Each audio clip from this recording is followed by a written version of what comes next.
again to another broadcast of Internet Radio on the show Down to Earth but Heavenly Minded. And today we're going to be looking at an article written by A. Raleigh, and it is entitled, I Am a Stranger on Earth. And it's based on two scriptures, Psalms 119:19 and 1 Peter 2:11. I am a stranger on earth. Dearly beloved, I beseech you, as strangers and pilgrims, abstain from fleshly lusts, which war against your soul. When a child is born, it is spoken of sometimes under the designation of a little stranger. Friends call and ask if, as a privilege, they may see the little stranger.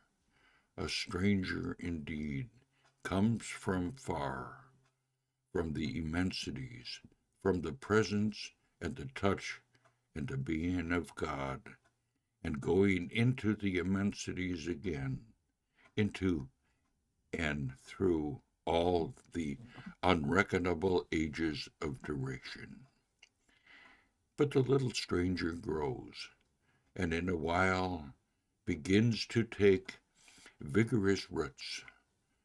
He works and wins and builds and plants and buys and holds, and in his own feelings becomes so settled that he would be amused with anyone who should describe him as a stranger now.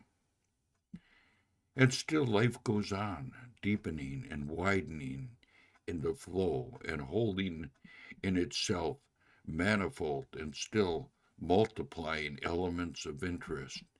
Increasingly, the man is caught by these, like a ship from which many anchors are cast into the sea.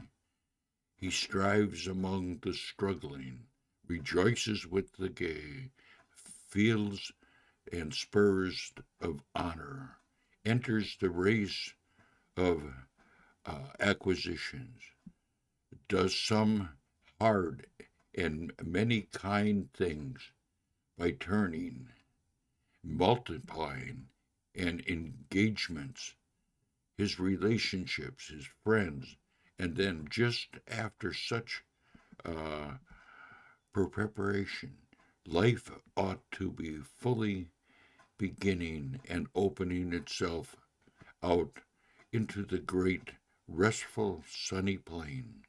Lo, a shadow begins to fall, which tells too surely that it is drawing fast to a close. The voice, which sooner or later everyone must hear, is calling for the little stranger, who was born not long ago, whose first lesson is over, and who is wanting now to enter by the door called death into another school, and the stranger is not ready. He has thrown out so many anchors, and they have taken such a fast hold on the ground that it will be no slight matter to raise them. He is settled. He has no pilgrimage staff in his hand, and his eyes, familiar enough with the surrounding, thinks is the accustomed to the onward and the ascending way, cannot so measure the mountain's altitude or reckon the far distance. The progress of time has much swift than the progress of thought. Alas, he has made one long mistake. He has looked at the things which are seen and forgot the things which are not seen. And the things which are seen are eternal.